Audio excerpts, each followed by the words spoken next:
Good evening, Earth. This is Adam Sturch, broadcasting from the Mushroom Mansion, Taos, New Mexico. Starting oil painting snow. Alright.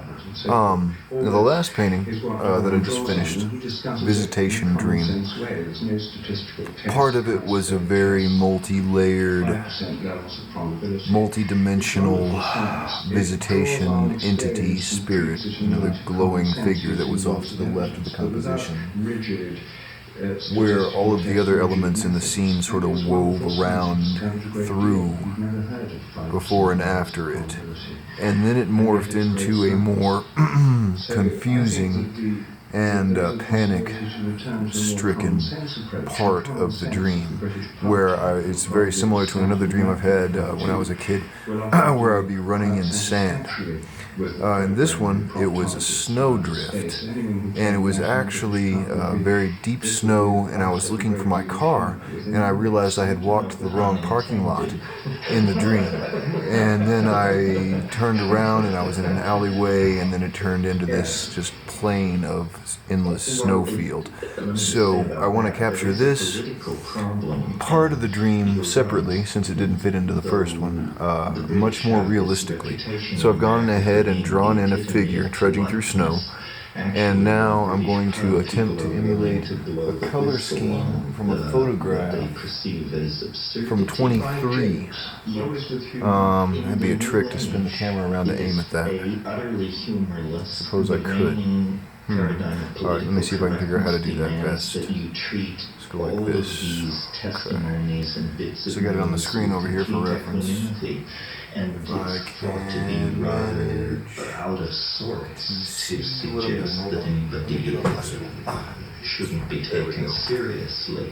The belief is that truth can't be known, and so all there is opinion. So, you speak from your knowledge of the calculus and world history, and this person speaks from but if you can see the photograph their latest on the middle screen with the bright purple snow. And this is all placed on yeah, that's the gist of it. And it's crazy making, and it also guarantees the trivialness of the entire enterprise. There we go. I mean, I just don't think any revolution in human history can be made by... So that ate up a little time, but it's easier than trying to explain the tone of the snow on that photograph, which was very surreal. So I've mixed up a light phthalo cerulean violet for the lower portion of the horizon, and moving into a deeper blue. There you can see I've got them mixed up there. And then the translucent purple magenta to start the snowfield. So it should be a very bright picture, very simple in its compositional elements and placement, but very complex in its layering, and in the end variety of color is what I'm going for. Also a giant moon. You may have noticed the big circle there. What the hell is that? That's going to be a great big black and white moon that he's walking towards. Okay, so here we go. Alright. The problem with this, technically speaking, is that last year's technology would give a commodity measure of this much. This year's technology would give a much smaller measure. But we've learned a new trick of building models, or it may only depend upon the computer language, more or less, that's used to build the model. So, in other words, there is no simple measuring stick of simplicity. And given three explanations, we're not sure what is the simplest one. There's no mathematics that could really be applied. It becomes a subjective judgment. And therefore, I think that this whole question, where I think that you've suggested a one-dimensional scale of fluff, the kind of fluff scale, where down at this end we have what even Walpert thinks is okay. And over at that end, we have the test that can be applied to Pleiadians to see if they're real or not. So in this scale, I think you've marked 2 points. There's the point at which you think to the right of this is too fluffy and to the left is okay. And then there's another point where science agrees it's okay. You see that we're ruling out, like the channeling, no, but the telepathy, okay. But Walter says the morphogenetic fields is not okay, but DNA is okay. So I'm thinking of these two points that you described as being on some linear scale of fluffness. And I'm thinking that this entire scale of fluffness is not, I mean, we'd like to appeal to mathematics and to some kind of real science, that there is real science, that the community or the religion of science has gotten off the track of the real science, and that this is what bothers me, and I wish that this were true, but I have no faith in it, that there is somewhere in the sky or in the deepest bowels of the earth a measuring stick where we could somehow measure the truth of something, even if it's just a degree of truth, as in chaos logic. You don't have true and false. You have a truth is a percentage between 0 and 100%, and is only chaos logic would be a good alternative for you. The truth of a proposition, let's say a formal logic, like Zeno's paradox, is only a temporal assessment and is the input of the measuring stick of truth, after which we get another measurement. See, so under what we know so far is 60% true. Now, we assume that it's 60% true, that's the input to another assessment. What we find out is 66% true.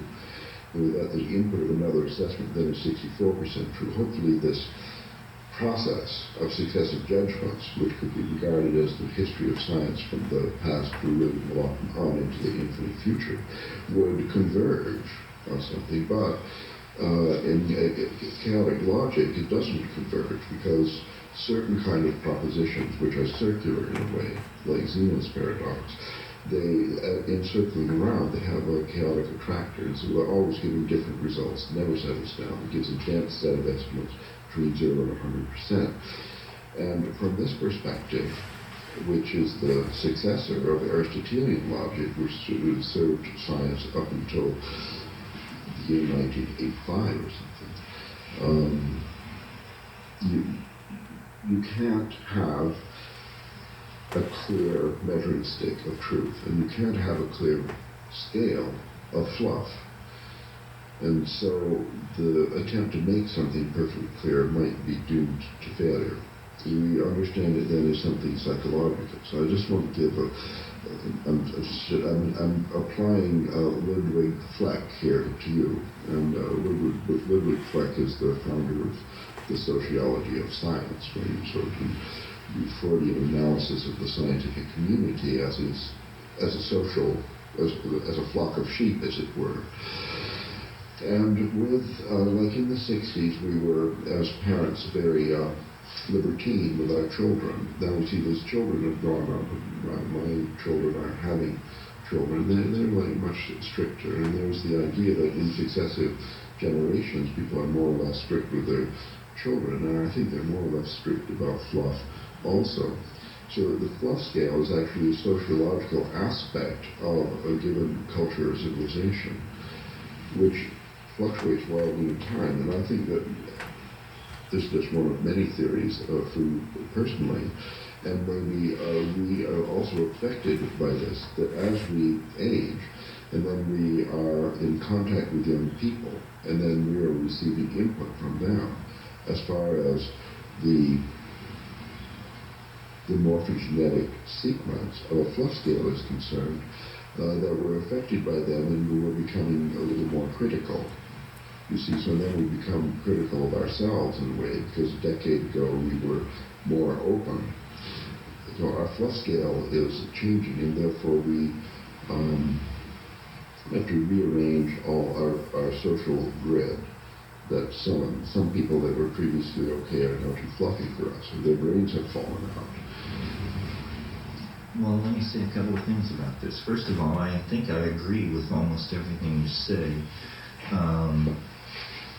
On the end of pointing out that its truth is a very difficult thing to assess, you didn't mention Kurt Gödel, but certainly his proof that no formal system produces all true statements shows that even ordinary arithmetic is subject to debate and represents a kind of circularity.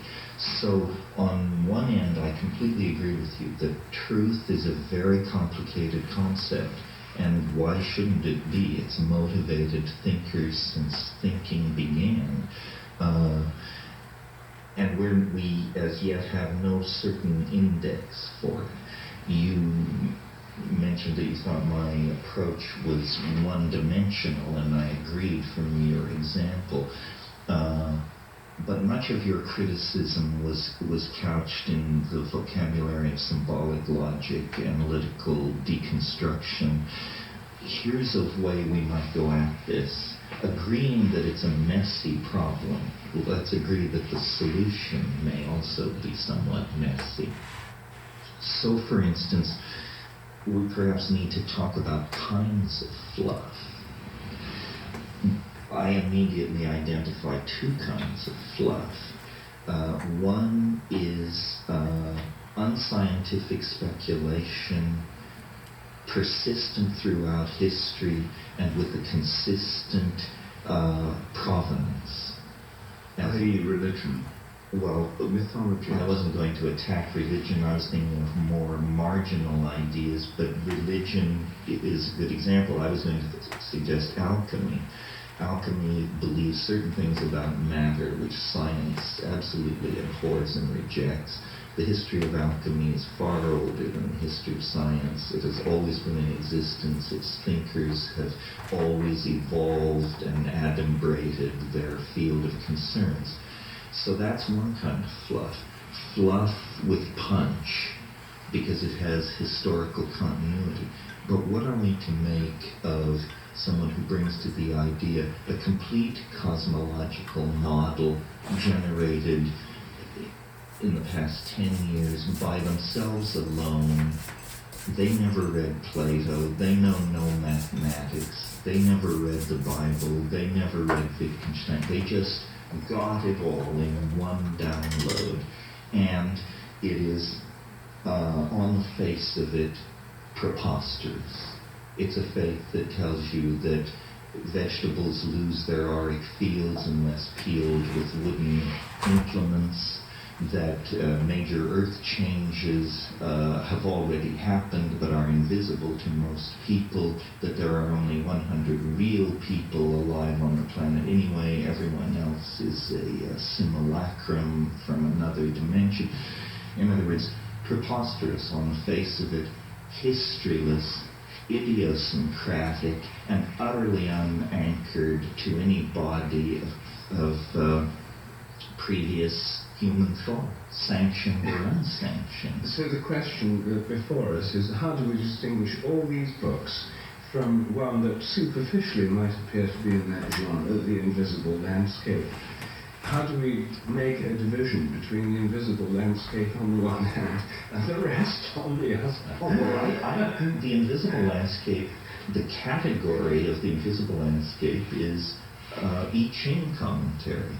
I'm writing one right now. The I Ching is a legitimate object of speculative discourse, has been since pre-Han times. Okay, so let's say we accept a two-dimensional model for fluff, where there's deeper fluff like I Ching commentaries and more superficial fluff like the entire manifest universe is the circulation of a single electron.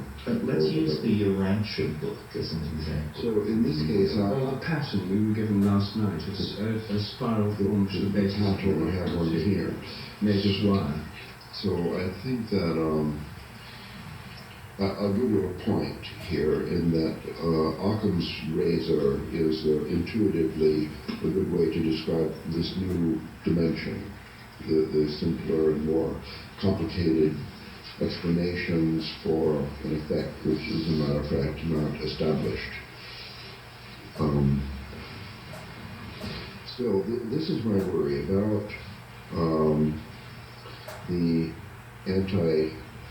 fluff posture that you now project in public and so on. And so I'm sympathetic with a lot of things. I'm worried greatly about the pattern and the problem with this strict parent approach to fluff is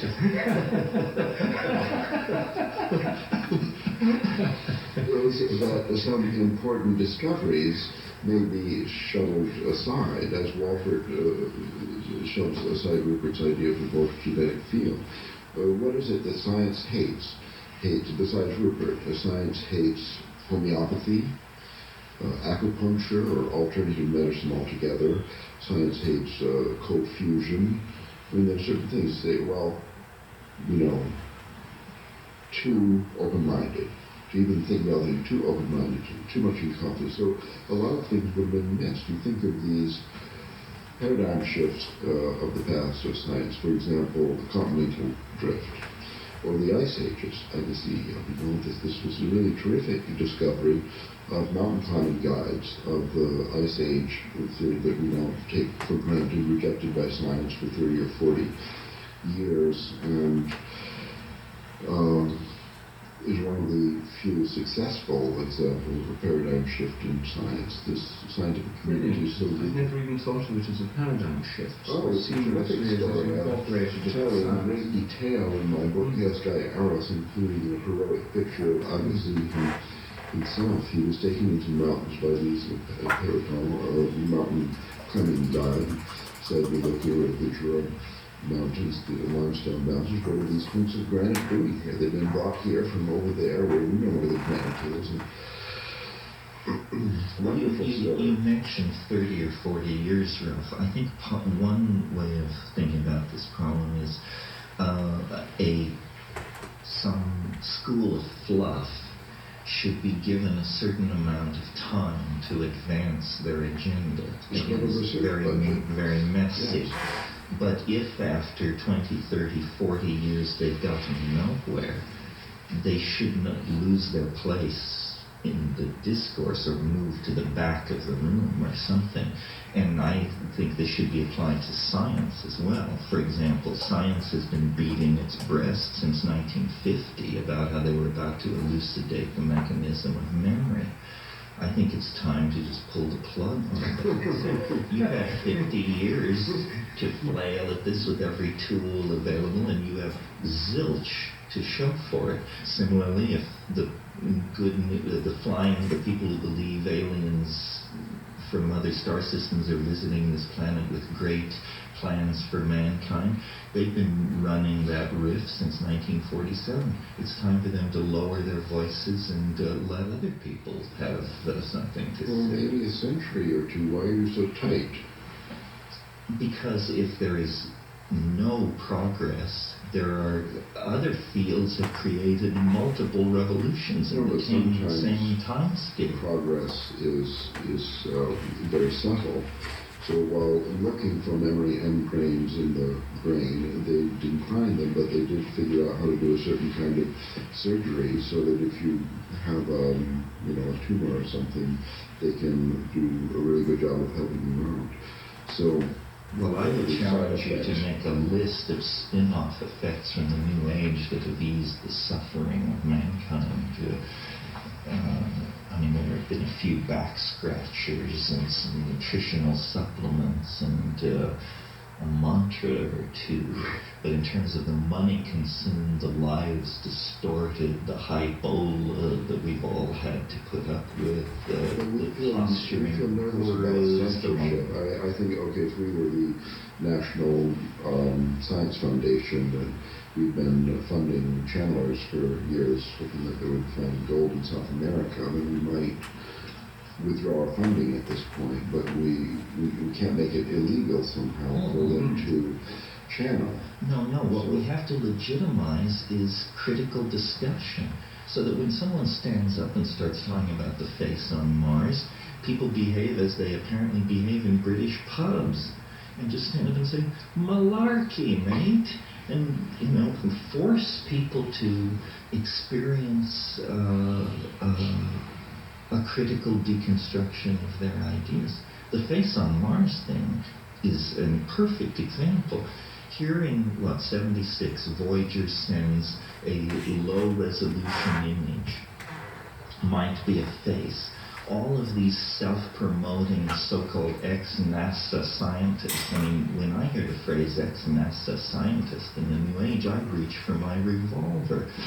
So all of these ex-NASA scientists gather around, proclaim this thing an alien artifact. When the first Mars orbiter fails at orbital injection around Mars, they scream conspiracy. Mankind isn't ready for the truth. 18 months later, the second Martian orbiter goes into orbit flawlessly. NASA, responding to the previous hullabaloo, actually moves this site up in its photographic agenda. Photographs it exactly under the conditions these people say it must be photographed on. It's clearly an eroded mesa, part of the Martian landscape, no different from any other. And immediately the Face on Mars people scream that the data has been tampered with, that all kinds of terrible things have gone on. One guy sent me email saying, well, there isn't a face on Mars, but there will be in the future. And someone else wrote me and said, well, obviously, the aliens wouldn't leave an artifact. The face on Mars is cleverly disguised as an eroded mesa. Well, I agree, but I'm not sure that it's good to rant against the face on Mars, because there's no way, by William of Ockham or whatever, that you could have ruled out the possibility that there was really a pocket watch on Mars. And now, in fact, they do, there's life here and there. There's water on the moon. There's a pocket watch on Mars. There's not a face on Mars, but there's something that nobody suspected that was found by going there. So my theory is that by drawing the line too tight, that many discoveries will be missed. They'll be missed. And that a certain amount of open-mindedness is necessary for novelty to come in and to nourish the evolution of the collective mind. And I've got an answer to this, a political answer, because however much we choose to make criteria or define what, we'd have no power whatever to enforce them unless we were on a funding committee of the National Science Foundation or the government or the British Medical Research Council, or we were an editor of a prominent journal like Nature or Science, etc.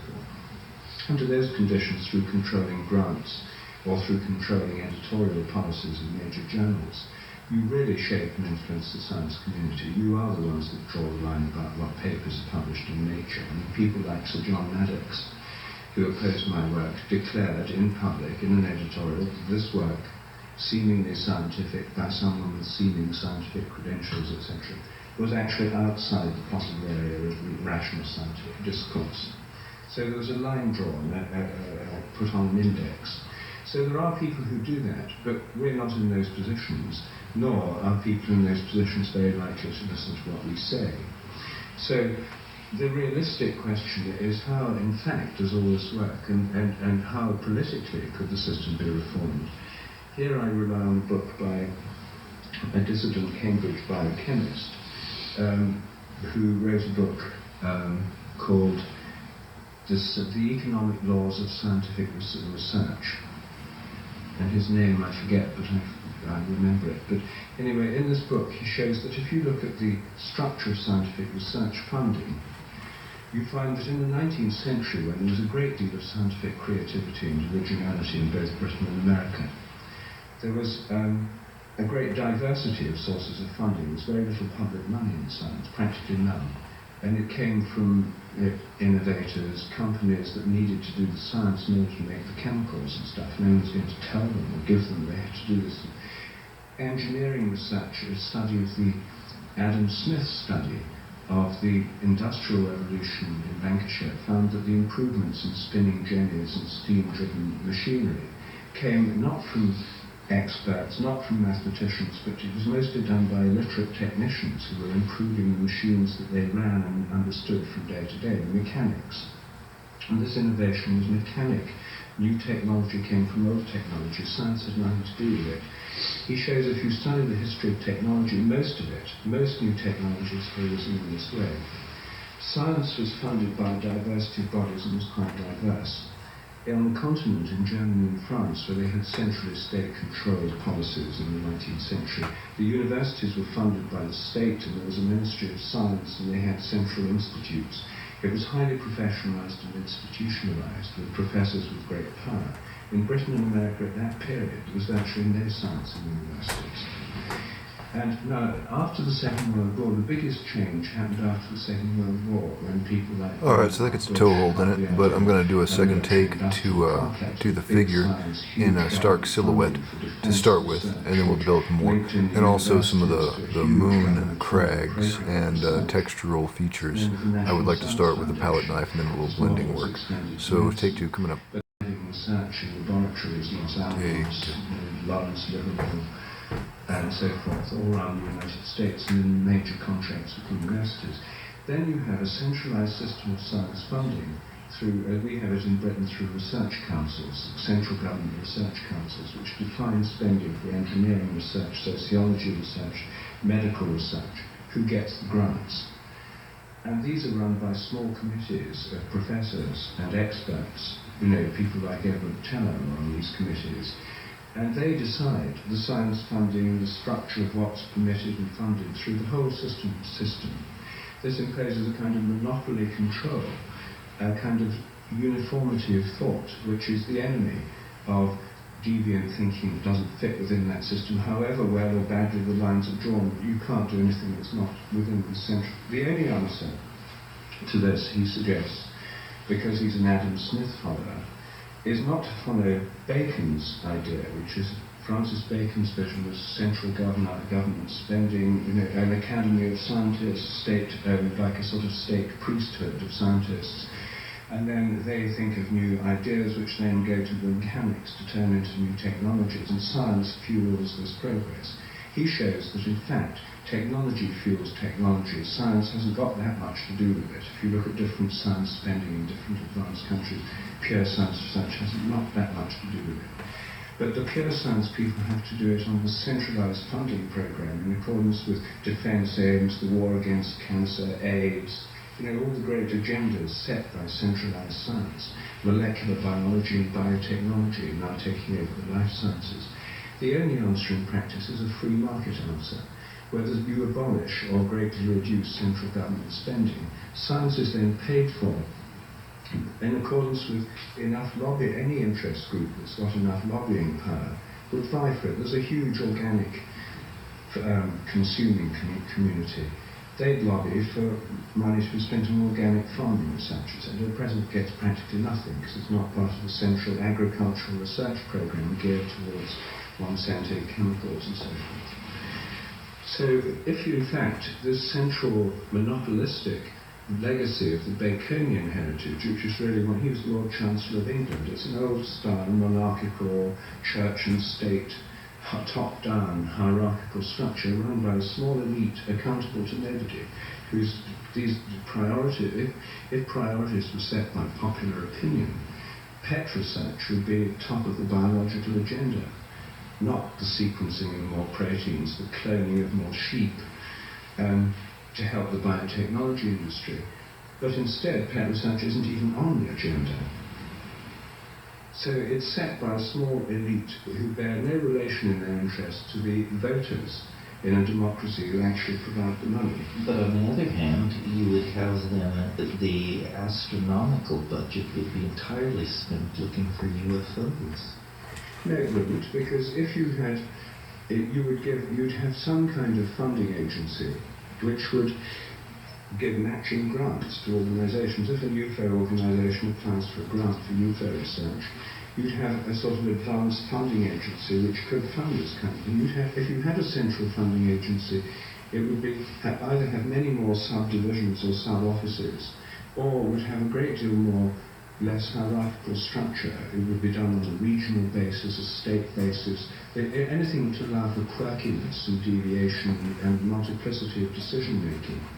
But all of these would be answerable. If you got a grant for your UFO project for 5 years, you got $50,000 a year for 5 years or something, At the end of the 5 years, you submit a report, and this is published in scientific journals, which are open to this kind of thing, like the Journal of Scientific Exploration. It will publish scientific papers on the face on Mars, but anyone can write in and say why they think this isn't good enough evidence, and the debate's there in the journal. And you can see both sides of the argument. They do this. They've done the face on Mars. Then the new evidence, someone then publishes a new picture, the new evidence of the face on Mars, and the person who wrote the original can write a reply. But for most people, a kind of consensus would develop that there isn't much in it. Well, one of the things I've noticed in talking to people about these problems is that pseudoscience is very difficult for most people to discern.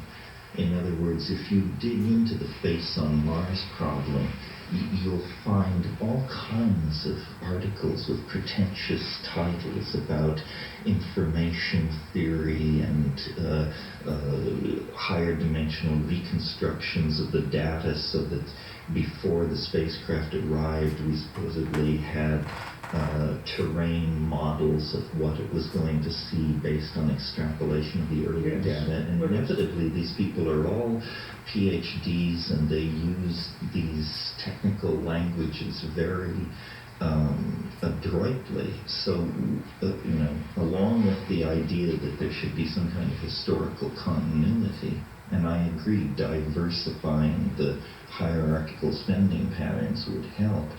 The other thing is, there needs to be some way of, and this has never been done in science, because I guess it was never necessary, because the collegial atmosphere was self-policing, but there should be a way of looking at the messenger. And I'm not very keen on your messenger point, because it leads to ad hominem arguments. You see, the classic thing you should avoid in proper rational discourse traditionally is ad hominem arguments, attacking the messenger and not the message.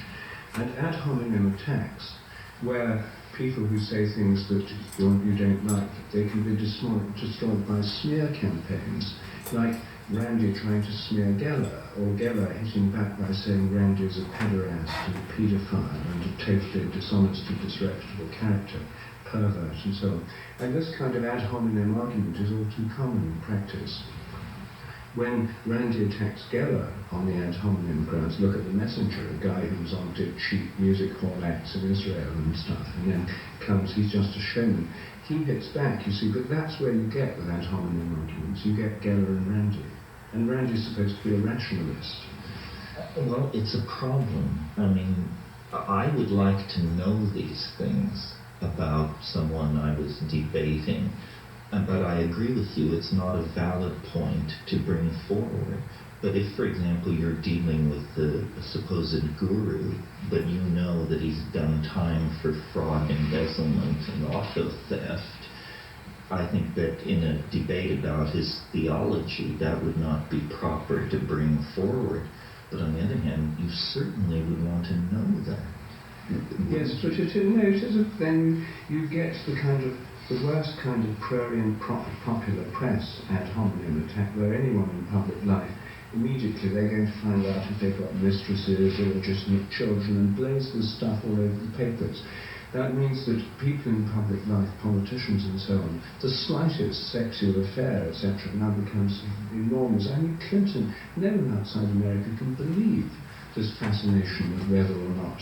There's no fascination. 72% of the people would like to get on with it. Exactly. This slow-moving coup d'etat driven by religious maniacs of the extreme. I don't think it's a religious mania. I think there's this kind of ad hominem business. It's the stuff of popular TV, the press, etc., etc. There's too much of it in the modern world. We don't believe it's capable, I think. The monopolistic control of the financing of scientific research worldwide is bad and it's important and so on. Nevertheless, the National Science Foundation does rely on the judgment of these peer reviewers and group of experts and so on. Finally, it's their opinions that direct the flow of money, and that would also be true if there was no central control and we had every industry financing its own research. Actually, yes, you get more opinions. In the cat food industry, there are 2 or 3 companies that are outstanding for their research. on the dietary needs of cats and dogs, and they do this research based on funds that are coming in from pet owners and so on. This is the 19th century model. It still exists to a degree. And even in those companies, there's a group of people who are deciding how to spend their money. And maybe they're influenced by the criminal records of some of the researchers and so on. But finally, it's the opinion of even a person in the street with $1 to give to the March of Dimes or something. It's a question of opinion, and that's where Rupert Fleck comes in, the sociology of science. These journals are important, what you can publish, that's why we don't like censorship. People should at least be able to voice their theory about the face on Mars or whatever, the pattern and so on. So it's, I think, very important who can publish and not publish in magazines like Magical One. And even if we aren't on committees of the National Science Foundation, if we do speak and give opinions about these magazines and so on, then we're affecting their editorial policies. How do they decide whether to publish these articles or not? The hope that there is some measuring stick of truth, that you could be clear-headed, like to use like Aristotelian logic or something, you want to be clear-headed. It's very hard to distinguish. We do not have a science, as a matter of fact, that allows us to distinguish one theory versus another, Occam's razor or any other way. We don't have. Finally, we're going to use our intuition, and we may take into account arguments ad hominem while doing so secretly, of course, and while saying the opposite, we nevertheless consider the gender and so on. So I don't, this is what's worried me about things like crop circles, the pattern, and so on. I do not stand up and speak against them, because I do not trust my own bias against them. It could be true. I mean, Face on Mars could be discovered. A channel containing a quartz crystal watch could be found under the left paw of the Sphinx. I mean, I'm not sure that these claims are not true. I think they're not very simple. There's some things that aren't interesting. I don't care if there's face on Mars or not. I do think the age of the Cheops pyramid is kind of an interesting question, because the whole skeleton of history is in a Newton wrote a book called the Chronology of Ancient Kingdoms Amended. It's interested in getting the chronology of the Old Testament into the proper order and so on. Well, I think we're all interested in these things. The thing is not to be led astray by people who have, for whatever reason, a different notion of evidence, a different notion of truth than we do. Well, the medical profession, I think that it's based on good science and so on. Now, I believe in vitamin C. I don't believe in it, but I take vitamin C. I took some today. 10 years ago, my doctor, the best doctor I had, told me that vitamin C was hogwash. It was just like morphogenetic fields. Now he believes in it. What's happened, it took a while to accumulate enough, not evidence, enough convergence of opinion, enough consensus, really, that he could have faith in. And among the people who were question authority, that's the something that is making the conversation difficult, and it has to be question authority, that's the something that is making the conversation difficult, and it has to do with propositions such as vitamin C is good for you. May or may not be true, and people of good faith may differ.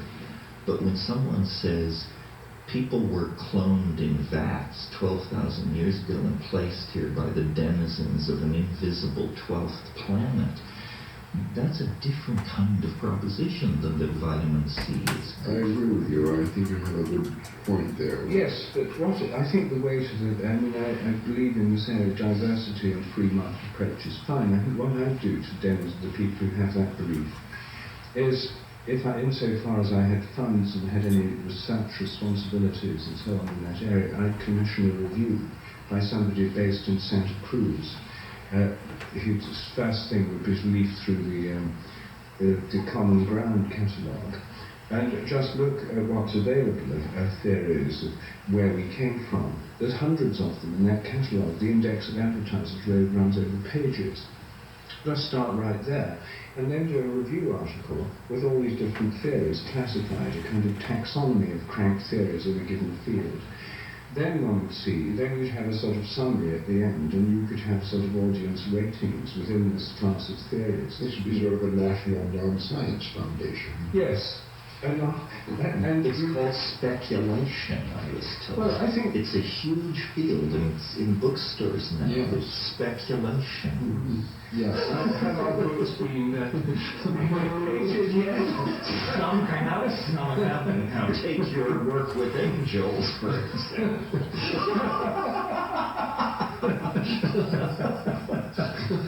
I was shocked. Now we're getting personal. Yes. Well, there you are, you see. There, I think a lot of my enterprises would fall foul if you had editorial control. I think I'd rather quail at the thought of sending them to your editorial desk, because I'm not sure your judgment would be so capricious. I don't know quite what mood you were in, whether or not my work on angels would get the imprimatur or not. Well, it does Like I pass said, the unfortunately, our historical press test. is rubbish. It's deeper fluff. It's deeper fluff, perhaps more pernicious fluff. Well, Zechariah Sitchin at least made a claim for deeper fluff in his translation, in his apparently learning, gaining the ability to translate the Sumerian cuneiform writings and give us fresh translations and interpretations of old texts and so on. He was at least making a claim for deep fluff, and you're denying him that claim. So even there, it's hard to locate a given exemplar in the two-dimensional scale of fluff that we've agreed. Well, but his cosmology calls for a 12th planet. Where is it? There's a site on the internet that claims that every 100-inch or more telescope on Earth is under the control of a worldwide conspiracy that does not want you to know that this 12th planet is clearly visible. Now, that's where I blow the whistle. Well, but you don't need to do that. We just need a sophisticated, we need existing mechanism to extend it. A consumer's report on speculation books. And in this consumer's report, it would be like consumer's reports on washing machines and so on. You'd have this theory here, and then you'd have a series of columns that said, any improbable requirement, and then you'd have requires 12th planet in this column. Would be a lot to that. and then it would say, then the next column, evidence for special requirement, and then for some of the and then it'd say none known, and so on. Well, I think that's marvelous, and you could do the Zetetic and Microsoft, not with, concentrate on the New Age exclusively. All of these institutions are extraordinarily improbable. Paul Feyerabend, in a wonderful essay in his book Against Method, points out that 95% of the scientists who have rejected astrology cannot cast a natal horoscope, and that the ability to actually cast a horoscope never seemed to be required of these high-tone scientific critics of astrology. It was something they felt perfectly free to dismiss without understanding. Quite, but you see, this should be the same. There has to be this dismissal level that we all operate, where there's certain things we pay attention to and certain ones we don't. In my case, I include UFO. I don't include UFOs. I include telepathy and so forth. When it gets to UFOs, weird extraterrestrial chariots, conspiracy theories, the CIA, I turn off. I mean, there may be UFOs, but it's not something I take any interest in, really. Although I need many people who tell me I should. So I think we all have our own criteria here, and opinions vary, times change, and so on. Well, the hypothesis of causative formation, of course, favors deeper fluff. For example, astrology, which I think is very interesting. I think it's quite valid to reject it on scientific grounds without being personally able to cast a horoscope. Anyway, you can consult the World Wide Web and get a horoscope for any date and place. So the thing about astrology is that people say it works, and an argument could be made that even though the zodiacal reference frame that it's based on has no longer any basis in the sky, that it works because people believe in it, because it's in the M field, and because it's deeper fluff, basically. Homeopathy could be an example of a naked morphogenetic field, nothing but belief. That's very recent, started very recently, must have built up this field very rapidly, because for a short time they did extensive research. And I think it could be that scientific research done according to the best principles has a greater weight in impressing itself upon the morphogenetic field, which the racial memory But this is actually a radical form of relativism, because what you're saying is if enough people believed in the Urantia book, it would be true. Yes. No, not. Not true. Work. It would work. Astrology works for people. Okay, alchemy no longer works because people stop believing in it because of. But probably the real truth is that astrology works for the people it works for, and the people it doesn't work for never mention it and have moved on to something else. Well, there's extensive research. Oh, I agree. In astrology that passes the test of statistical significance and so on. Well, there's some, but I mean, the reason people believe in it in newspapers and magazines and astrologers and so on has nothing to do with that evidence. They use it as No, it's nothing to do with astrology, really. and it's very... Yeah, I wouldn't call that astrology. No. Well, you see, I think that you could apply this approach of this consumer type evaluation approach to different sciences too. And you know, my latest thing on the Skeptical Inquirer, what I'm trying to do is extend the skepticism to the sciences themselves. And there's a very interesting paper in the current issue of the Journal of the History of Medicine on the history of double-blind techniques. Double-blind techniques were invented by Benjamin Franklin in Paris in about 1890. So now it's a matter of glazing, reglazing, and refining and layering. Details and highlights. What I'll do next is hit the bottom portion with a very translucent magenta glaze just to start building up light absorption. And then we'll do the same with the moon with the white glaze, and then redo the crags, and then do more purple. And then I'll start layering in the clouds, which will be lit up orange and magenta, giving them a very sort of explosive coloration. So, but that's it for the moment. So thank you for watching. That's Adam Sturch broadcasting from the Mushroom Mansion House, New Mexico, starting oil painting snow. Have a good night, Earth. They blindfolded people, and so they could still tell.